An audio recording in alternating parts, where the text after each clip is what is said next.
My name is James Brown. I am the managing partner and co-founder of Hall Brown Family Law.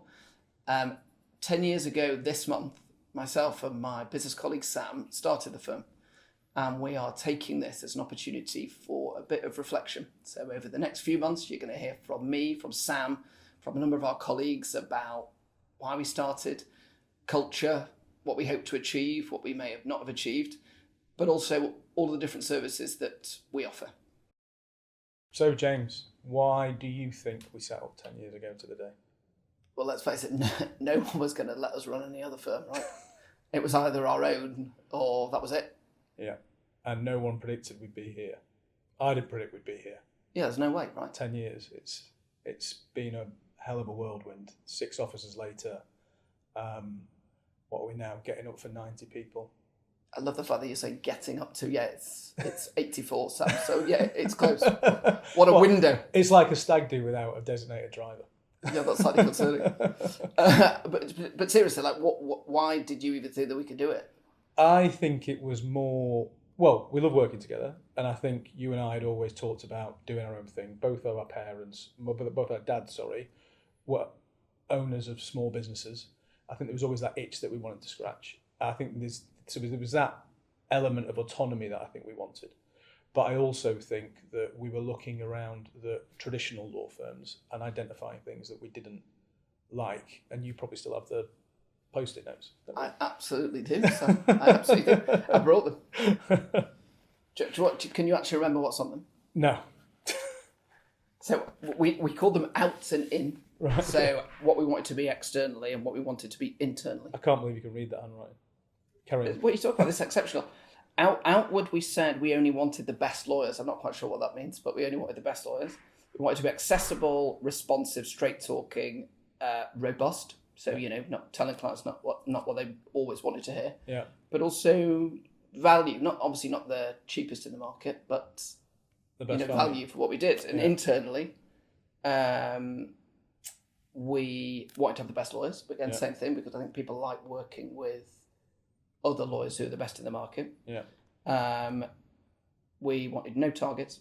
And that was massively important to us because we saw what that could do to firms. Well, and culture and sort of hoarding of work and things. It was just sort of we saw that throughout our careers up until that stage. Completely. In terms of it was a dog-eat-dog sort of world, and that's the mentality it breeds. A degree of openness, which was easier when we were smaller. Let's face it, that's become much, much harder. We tried to have a know them and us thing because we'd grown up in the environment where, I think fairness and non-fairness. Fairness and non-fairness. Yeah. Well, even amongst fairness, you were at a place where, at one point, or had heard of a place where partners had a different coloured bin. Yeah, and you couldn't talk to the partner. If you were a certain level, you had to go through a secretary or her secretary. Things like mental health, physical health, flexible working, all of that stuff were things that now seem absolutely standard, but at the time, most law firms hadn't yet kind of focused on. And we wanted a degree of social responsibility, not kind of greenwashing, but an actual commitment to the kind of wider legal community. Yeah, so as a commitment to staff and it's a commitment to the wider legal community, one thing that I'm still very proud that we do is that automatic right to veto. So effectively, if we are going to recruit any member into any team, there is an email almost to ratify that appointment. And what that means then is that when someone arrives in that team, they know that every single person in that room wanted them to be there. And I've never heard of that before. No. It was a very sort of bold thing I think that we did. Believe me, it was a lot easier when we had 3 people. It's getting a little bit more unwieldy now, but I think we stick to it because I think actually it's one of our core values in that actually we drive forward as one. Yeah, I think it forces a degree of openness as well, doesn't it? That you can't just go out and recruit someone unless you've already communicated that what the wider plans are for a team or a firm or whatever it might be. I think the problem with all of it is it ignores some hard commercial realities. I brought our original business plan. We had a business plan. Apparently so. But we said in that all we said is we're going to generate fee income of 180,000. And we did over $1 million in our first year. Yeah. But what we were saying is, look, all we're committing to is generate 180,000, but our joint practices at the time were nearly 600,000, the amount of work we were bringing in. So we knew fact that we could make it work commercially. It didn't feel like it at the time because we had no money, right? Yeah.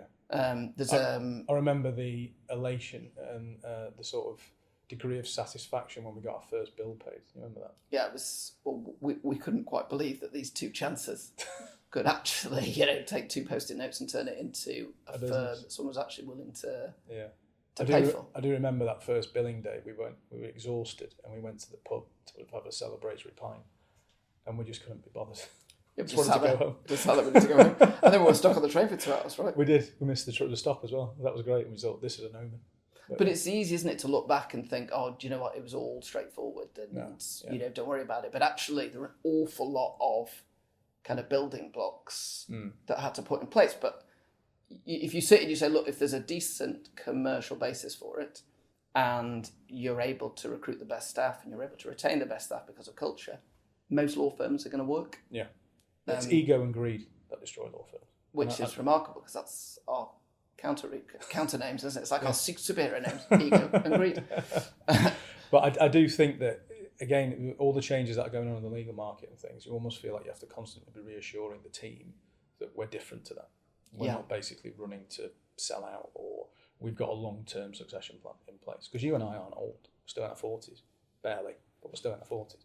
Do you think we are that different now, then? I mean, I think there's a gloss that you could put on from the early days, isn't there? And then there's the reality of it, which are probably different. But do you think we're that different now? As we got bigger, do you think we've moved away from... I think there's certain fundamentals that have to change when you get this size. If you like that, you can't have a pack mentality when you've got 84 people, if you like. You have to, but there has to be a degree of respect. Look at that, you remembered. Nearly 90. Nearly 90. I'm rounding up. So when you've got nearly 100 people, you basically can't have that pack mentality. But again, because we haven't got the targets, because we do this working across the various teams in the 6 cities that we operate, I think it does keep that togetherness, if you like. So we've done all we can to sort of... And again, we've never opened in a city to make money. We've never opened in a city to be the biggest. We've always opened in a city to be the best at what we do. And basically, if it enhances the culture. So we've done everything we can. Now, there are obviously challenges when you grow as quickly as we have. But I think we've steered it pretty well. And you can look at the sort of churn rate, as I call it, and we rarely lose people. Yeah. I mean, certainly it kind of...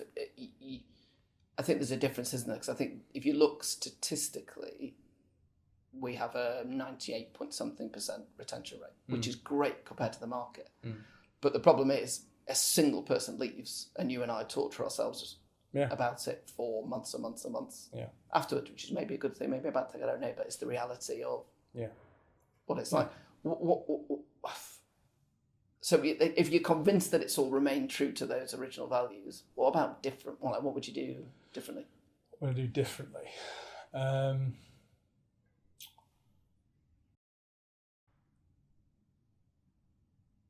don't know, actually. I think I've loved it all. That's such a window into your personality. I know, but I just think I've not made a bad move. I think actually, I don't think you and I have paused at any point up until this point to actually reflect on what we've achieved. I think actually, because we're so driven and it's just what's next, and you, like you say, you torture yourself, and if we did 10 good things and then there was one bad thing, we'd focus on the bad thing, and that's just our personalities. That's probably why we are where we are. But I think if I could have my time again, I don't think I'd particularly change any mechanism within the firm, because I think we have stayed true to the post-it notes. But I think I would have sort of taken milestones, if you like, a little bit better, and actually just celebrated the wins a little bit more as opposed to this. And I think that'll be my 10-year anniversary resolution, if you like. What would you do differently? I think in the early days, I'd have liked us to have had more confidence, because I think there were decisions that we made that were kind of short-termist because we were so worried about, paying the next bill. I mean, I look at that breakdown of original costs, and we'd costed out even Staples for the first 12 months because things were so tight. Is that why you didn't give me a dividend for the first 6 months? Yeah, I think it was more that you just didn't deserve a dividend for the first 6 months. And it was longer than that. We didn't get paid for much longer than that. Right. When we first started. But we'd even worked out like a payment plan that there was a looking in there. There was a £5,000 cost that needed paying immediately, and then there was a £6,000 cost that needed paying in 3 weeks. Right. But rather than just pay it, we literally kind of had to string it out, and I think that led to us sometimes committing to things that were, for example, more expensive than we needed to because we were not confident about it growing. I think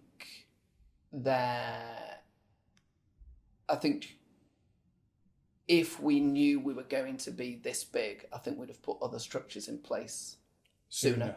Yeah, because I I agree think with that. some of it, whether it's on culture, whether it's on finance systems, whatever it might be, it's easy to look back and say, well, what's it Billy Connolly says, if I was going there, I wouldn't start from here. Because sometimes it feels a bit like a kind of retrofit rather than, but you can't predict any of that. We got there eventually, but again, I do particularly believe that the finance element of it and the regulatory element of it, which are now in place, I think that you were carrying a lot, you're shouldering a lot of that for a prolonged period of time, if you like.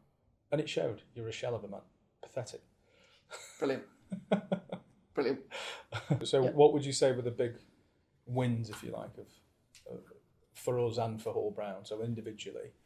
Because you and I got, one for me is leaving aside the Times best law firms that we've got like so many years in a row, when we got the highly commended at the Personality of the Year, that you and I even shared a personality at the Law Awards. So that was quite funny. But it was kind of a law award for not very good lawyers. Is what it felt like. Like the kind of like the Perseverance Award at school. It felt like. I got that every year. Of course you did. Hard work. Of course you did. And so I think for me, there's a few. I mean, that first bill paid. I mean, you've already alluded to that. The fact that, and it's not about a bill being paid. It's about that from start to finish, you've kind of created a process from Post-it notes as to if we did it, what we'd want it to look like, all the way through to, right, this is an actual income-generating business. I think persuading Andrew Newbury to join and Beth Wilkins to join, those were absolutely massive because at the time, I was 38, you were 34? Yeah, let's go with that. Sure. And we definitely weren't taken seriously, in the marketplace. I think they saw it as two sort of chances, to use that word again, but that's how we were seen. And at the time, Andrew and Beth were the number one in the Northwest. So to persuade them to come on board gave us a badge of legitimacy that I think sort of things flowed in a sense from there, because that made it easier to recruit. I don't think it's any coincidence that people stopped using the word brave then, because for the first year, you and I just kept on hearing this word brave. Like, you two are very brave. And that basically just translated in my head, that was stupid. Yeah, because we had very good jobs where we were before, and we took a leap of faith, if you like, put all our respective life savings into it. But I think actually, when we started to get to a point where Beth came on board, Andrew came on board, and the work just kept on coming in, it was a real sort of, again, it's a real shock still now that the market treated us so well. And that basically people, like, we've got a lot to be thankful for. Yeah, we're very lucky. There are a number of things where it was just pure luck in terms of timing, etc. There were people that backed us. Yeah. And we'll never forget them. And again, they continue to back us to this day, if you like. But again, taking a little bit of credit for it, it's because we work hard and we continue to drive for that excellence, if you like. Because we're only as good as our last 12 months worth of books. And we're only as good as the last client that we've looked after. Because we didn't do a good job, or we weren't offering value for money, quickly dry up, and that keeps me awake at night. Yeah, of course. Yeah. But that's the reality of being a business, right? I mean, a win was when they took the charge off our houses, right? The personal guarantees. Yeah. Yeah. Because that was the point where, I mean, there was kind of a level of responsibility, but more, that's when the bank was so confident that the business itself is good enough to carry risk, as opposed to them feeling that they needed the kind of backup of the equity, which was sitting in our houses. Tier 1 was a massive thing for me. Getting the firm into Tier 1, that was big. Not because, I'm not sure the public is that influenced by it, but I think in terms of an objective measurement, it comes back, doesn't it, to every city that we're in, we are steadfast in that excellence and that. And again, it's not the be all and end all, but we would want to be the premier family law team in whichever city we eventually go in. It doesn't happen overnight, it takes time. but everywhere we've gone, we've followed that blueprint. It's not about money. It's not about how big the team is. It's not about profit. It's about that excellence, if you like. So every decision's made. And again, coming back to the core values, I think that's something that I'm proud of, that we've stuck to. And again, we've won, we've been included, if you like, in the best places to work. And that was a massive thing as well. Sort of, it was big. That was big. Being that sort of, because that's... I'm not sure whether that's a compliment of us or an insult of other law firms, but, we'll take it. Yeah, exactly. But again, it comes down to the fact that you can't incentivise any of the team members. They have to do a survey completely anonymously, and then to still come out at the top of the tree of that was a real sort of pat on the back for the both of us. And again, it's sort of, I think I celebrated for all about 15 seconds. And it was like, right, on to the next thing, on to the next thing, on to the next thing. But do you not think people who sit around congratulating themselves no, there's a balance at that point? That's it, rather than, because the market is evolving. There's some brilliant firms out there. There's some brilliant people out there. Yeah. And, unless you are constantly driving forwards, someone else will take over. That sort of imposter syndrome, despite the fact you have this persona, that imposter syndrome is always there. I think if it's not there, you've got a problem. Quite. And I think actually that drive to get out of bed every morning and that sort of reviewing every single day in terms of what have I done, what I haven't done, like a mental journal, if you like, in terms of... But again, it's been a great journey for the last 10 years, but we haven't had a single day off. There's just... I think that's the other thing to sort of really sort of reflect on, is that there's not a single day that we haven't been in communication with each other, worked, been on emails. Yeah, that's holidays, weekends, Christmas, 7 days a week. I mean, it's difficult, isn't it? Because I think if you've got the itch to start your own thing, nothing will scratch it unless you give it a go. But, as we say to anyone who wants to do it, you should definitely give it a go if you've got the itch, but be careful what you wish for. It is a... it's not 24 hours because, of course, you sleep a bit, but, it is something that you need to be willing to be thinking about from the second you wake up to the second, you go to bed. Could you ever imagine this? No. Where did you think I thought we'd be like a 12-person Manchester boutique, respected, etc. Had no vision that it would go as it has. But that's because it's not a plan, though, is it? It's not like there's some big 20-page master plan that we're on page 3. We are, I'm not going to say making it up as we go along. I'm saying we are sufficiently flexible to react to things that happen. I remember when your wife, Beth, wanted us to do a business plan for the first time in 3 years. And we said, we're only going to be London and Manchester, and that'll be it. And then 3 weeks after that, we agreed to open up a Sheffield office. We did. Yeah. So what's the point of a business plan? Do you not feel a bit of a win every time a client decides to instruct us? Every time someone agrees to come and join the firm? Because I still can't believe that people... My biggest win when it comes to clients, absolutely for the staff, but my biggest win when it comes to clients is when they've been recommended, either when they've been recommended by 2 sources, because I think that really is a kind of... and previous clients, I think that's a real sort of pat on the back for us. And we're very good at conflict checks now, but I also get... sort of a gleam of pride when, for example, a wife comes to instruct you and then the husband tries to instruct me 20 minutes later, but he came to you too. The fact that both parties are trying to instruct us as quickly as possible, that really sort of is a badge of honour that I should be proud of. And also the responsibility of it, right? I mean, the very fact that people are willing to instruct a firm with something that's so important to them. I take that really seriously, and I take the responsibility seriously. And to employ people is a privilege. And the fact that they're willing to kind of put their faith in you, that that you're able to pay them every month, give them a career path, et cetera, et cetera. That, for me, those are the biggest wins. Well, that was a bit down to your father, God rest his soul, as well. That he was very strict with us about actually you looking after people's livelihoods. My dad was a little bit more relaxed in terms of paying tax. Well, he did pay tax, he just not for every day. No. Saturdays and Sundays, they're his jobs. I'm joking, by the way. If anybody from HMRC is listening. So I think this year's stats show that about 80% of our clients have been referred from existing or previous clients. Right. I mean, we went through before the kind of list of things that we ideally wanted to be for clients. What do you think that still sets us apart? I do. The sort of, obviously, you get little sound bites that you give to most clients on most first appointments and first initial consultations. And the first thing that I say to them is, we are in a very discretionary world, being family law in England and Wales.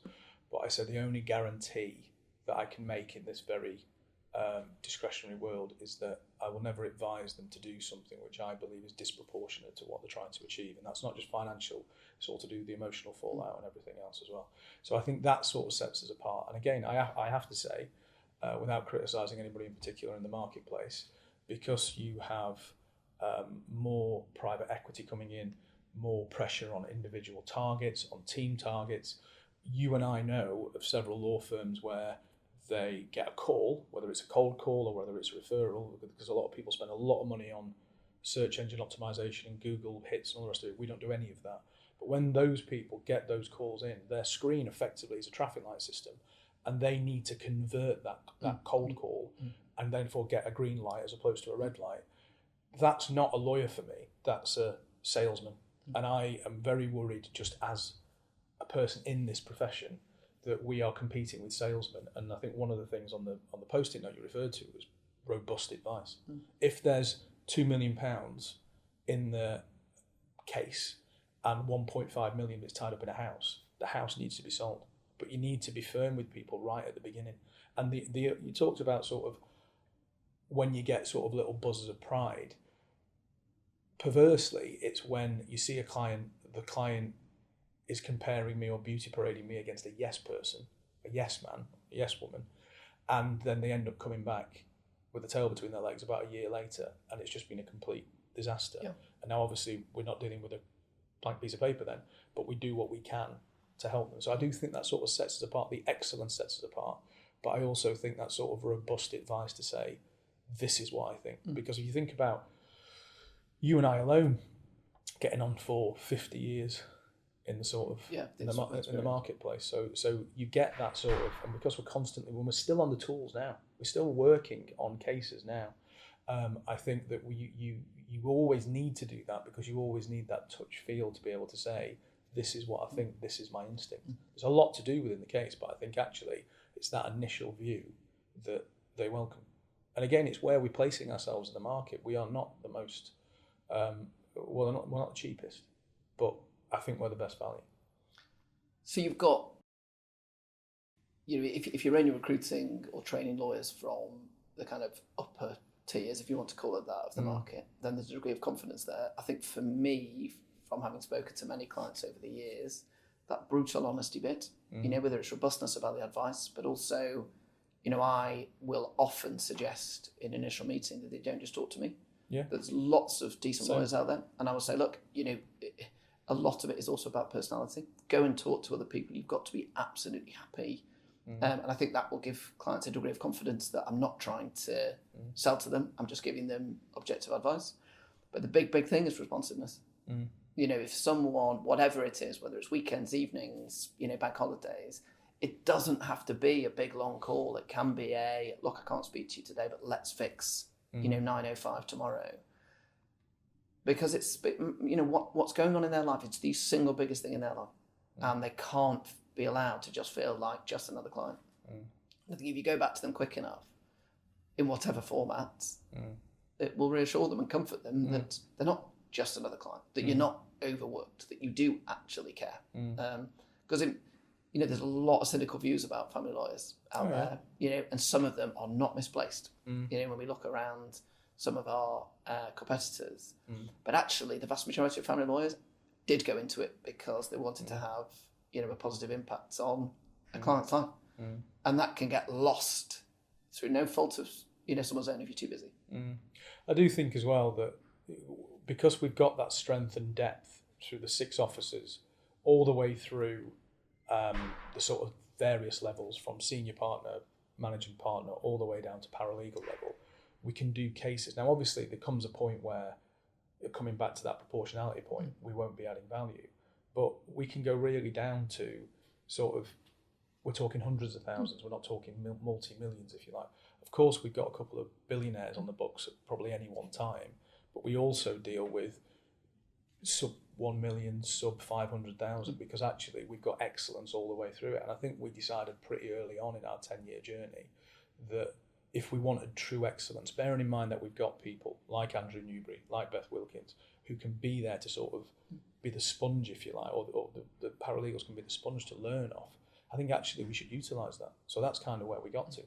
And I think actually we've got some absolutely outstanding juniors now. And I think I'm really proud of that in terms of watching them go through, because again, we've got people who came to us as paralegals now who are senior associates, which is like really, that's the heartwarming thing. And they're not senior associates just because they've been here for a certain length of time. Senior associates on merit, and that's the other one of the things that we talked about, is that we don't have this dead man's shoes mentality. That basically, if you are, it doesn't matter how young you are or how qualified you are. If you're good enough, you're good enough. And I think we've been quite firm on that, because again, it's that excellent element, if you like. That our fee earners, and every member of our team, fee earners and non-fee earners, I look at our counterparts in different law firms, and I'd pick us every single time. I think you've got to have confidence in turning clients away as well. You know, we've said this to people who are starting up, haven't we? Which is there's a tendency to take any client, and actually sometimes it could be really clear that you are not the right fit for them. Yeah, you know, in that first meeting, you know, look, either the chemistry's not right, or you're not happy with the advice that I'm giving, and it's certainly in no way a reflection on the client. It's actually you have to have the honesty and confidence to say, look, I don't think I or we are right for you. But I think someone whose personality will suit you is X. And I think you get thanks in the long run for that. Be principled about it. Yeah, 100%. That you just don't, because if you do your job well, hopefully there'll always be another case. But what you don't want to do is make it complicated for them because they're unhappy with you, or complicated for you or any member of your team because, you know, it was never right. Given we're in the Manchester office, HQ if you like, and given that you grew up in Manchester, what do you think it's like to be here? What do you think? There's obviously a pride that you've got about the city. What is it about Manchester? I do think that the Manchester bit of it is a bit of a secret ingredient to the firm. I mean, I'm a bad person to ask because I love Manchester. I mean, I love Stockport even more, which is, you know, slightly concerning. But look, there's a hard economic thing, right? That we happened to open just as Manchester went on a big, long-running economic boom versus the rest of the country. But I do think the general kind of Manchester values of value for money, straight talking, not taking yourself too seriously, being slightly entrepreneurial, that's in essence what we've then, you know, exported to other cities, or rather found people in other cities who share those same values. But I mean, what's not to like about Manchester, right? You've got all the benefits of London, but you can get home in half an hour. Yeah, it's my adopted city, absolutely. I wouldn't live anywhere else. And you're a proper like Sheffield obsessive. Yeah, I am. But I know how big Sheffield is. I know what it can offer. But I mean, Manchester is this idea that it's the second city. I think it's bigger than that. I think actually the reach of Manchester, for whatever reason, goes all the way up to Cumbria. It goes along the north west coast of Wales.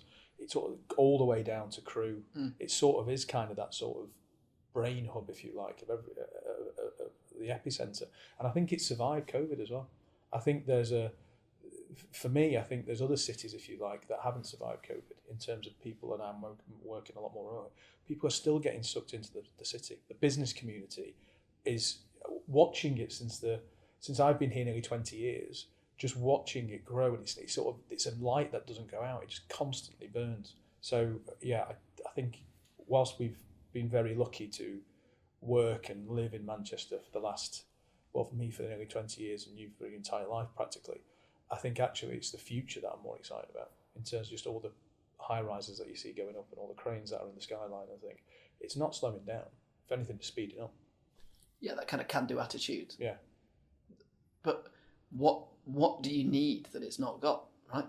A beach. You got Blackpool. I mean, Blackpool's, you know, less than 30 miles away. Yeah, good point. What a glorious destination for anyone who needs Mexico when you can go to Blackpool, right? Yeah. But it's got literally everything you need, but with convenience. Yeah. In terms of, again, where our six officers are, there's a very good connection, if you like, but it all seems to stem out of Manchester in terms of that's the lifeblood, if you like, that we're unapologetically Manchester, if you like. It's definitely the sort of the biggest employer, if you like, in terms of a cost base. But whilst we value all the other ones, I think it will always be our home, if you like. It'll always be our HQ. Yeah, I mean, I see it slightly differently, which is it's not that it's Manchester with all the others. I think it's just that Manchester as a city had a set of values. We shared those. I think it runs through the firm, and then we've been lucky enough to find people in other cities that share those same values. Whether you call them Manchester values or not, it's the same values, and that's why it works.